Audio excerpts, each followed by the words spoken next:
దాన్ని లిఖించే కలం, ఇవి రెండు ఇంపార్టెంట్. అది కలిగినటువంటి ఏకైక వ్యక్తి ప్రస్తుతం కొన్ని సంవత్సరాలుగా కేవలం ప్రజా సమస్యల మీదనే పోరాడుతూ ఎక్కడెక్కడ లోపాలు ఉన్నాయి తన మీడియా ద్వారా ఎనాలిసిస్ చేసి పామరులకు సైతం అర్థమయ్యే విధంగా చేస్తున్నటువంటి వ్యక్తి మన తీర్మార్ మల్లన్న గారు. కాబట్టి మనం అందరం కూడా మన యొక్క ఓటు హక్కును వినియోగించుకొని మన బాధ్యతగా దాన్ని మన కర్తవ్యంగా గుర్తించి తీర్మార్ మల్లన్నను గెలిపిస్తే మన తరపున ఒక గలం వస్తుంది. అది కలంగా నిలబడి రేపటి మన పిల్లల భవిష్యత్తుకు అత్యున్నతమైనటువంటి విద్యా విధానాన్ని అందించబడుతుంది అని చెప్పి నేను ఆశిస్తున్నాను. కాబట్టి అందరూ కూడా ఓటు హక్కుని వినియోగించుకొని తీర్మార్ మల్లన్నని గెలిపించాల్సిందిగా సభాముఖంగా తెలియజేస్తుంది. జై హింద్, జై భారత్. 10 ఏళ్ళు గట్టిగా పోరాటం చేసి ఒక మీడియాతోటి ఈయన ఒకడు, ఒక రఘు, వీళ్ళిద్దరు 10 మంది తెలంగాణ గవర్నమెంట్ను పడగొట్టడం తీర్మార్ మల్లన్న ఒకడు. ఖచ్చితంగా కొన్ని సమస్యల మీద మనకు కావాల్సింది అలాంటి వాడు, మనకు కావాల్సింది అలాంటి కావాలి. వాళ్ళ తెలిసి గవర్నమెంట్ పడిపోయింది అంటే ఫస్ట్ తీర్మార్ మల్లన్న.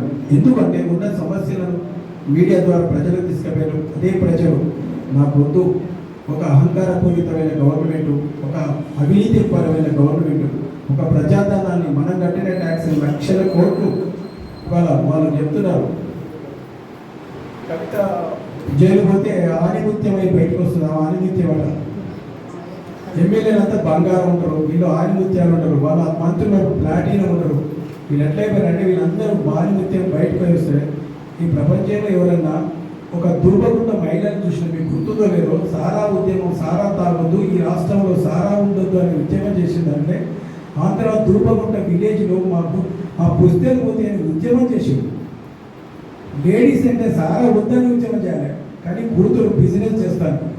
ఇలాంటి బిజినెస్ చేసే బిడ్డని తట్టుకొని ఆనిముత్యం అనే బయటకు వస్తాయంటే వస్తే ఆనిముత్యం ఉద్యమం చేసి ఇలాంటి మొత్తం ఈ రాష్ట్రాన్ని మంత్రులు ఫ్యామిలీ తప్పితే ఈ రాష్ట్రాన్ని ఏ కార్యకర్త కూడా టీఆర్ఎస్ పార్టీ నాశనం చేయలేదు. ఓన్లీ ఎమ్మెల్యేలు, కేసీఆర్ ఫ్యామిలీ, మంత్రులు తప్పితే లూటీ చేసేప్పుడు ఏ ఎంప్లాయ్మెంట్ కూడా.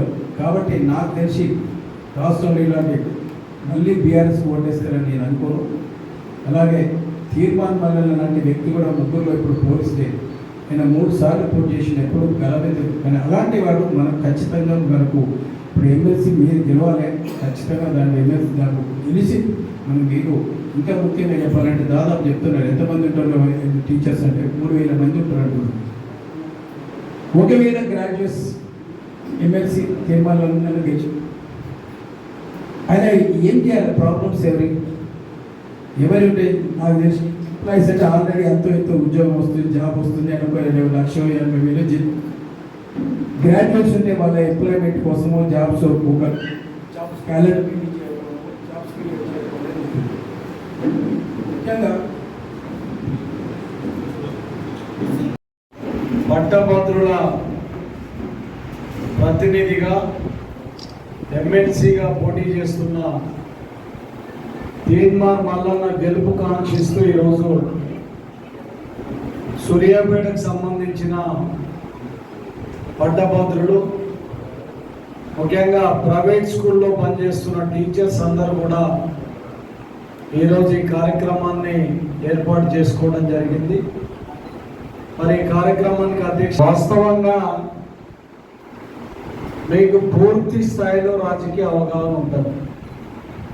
ఎందుకంటే ఇందులో రాజకీయాల గురించి చెప్పే టీచర్లు ఉన్నారు, రాజకీయాలను విశ్లేషించే టీచర్లు ఉన్నారు. 10 మంది కూడిన దగ్గర సమాజంలో ఏది మంచి ఏది చెడని చెప్పే టీచర్లు కూడా ఉన్నారు. ముఖ్యంగా ఈ దేశ భవిష్యత్తును తీర్చిదిద్దే బాధ్యత తీసుకున్నది టీచర్. ముఖ్యంగా పిల్లలందరికీ చదువు చెప్పి మంచి భవిష్యత్తు అందించే బాధ్యత కూడా దీనిని నేను ఏర్పాటు చేయాల్సిన అవసరం లేదు. అయినా కూడా తీర్మార్ మల్లన్న అనే వ్యక్తిని గెలిపించాల్సిన బాధ్యత కొంత మనం కూడా మొయ్యాలని చెప్పి ఈరోజు నా స్వయంగా ఆలోచించుకొని మేము ఈ కార్యక్రమాన్ని ఏర్పాటు చేసుకోవడం జరిగింది.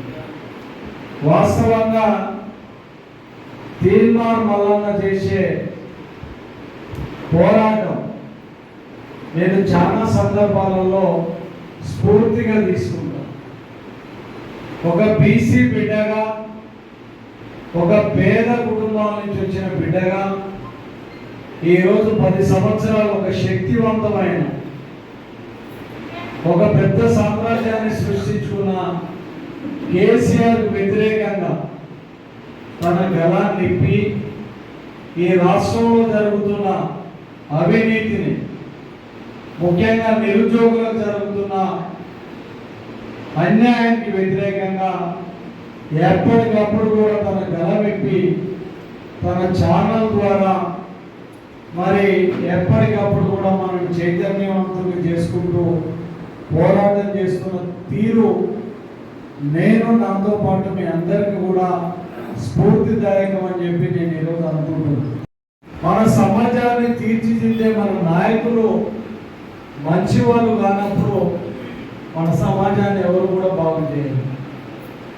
ఈరోజు ఒక మంచి నాయకుడిని కనుక మనం ఎన్నుకుంటే మన దేశాన్ని, మన భవిష్యత్తును, మన సమాజ భవిష్యత్తును కూడా ముందుకు తీసుకెళ్లే బాధ్యత వారు తీసుకుంటారు.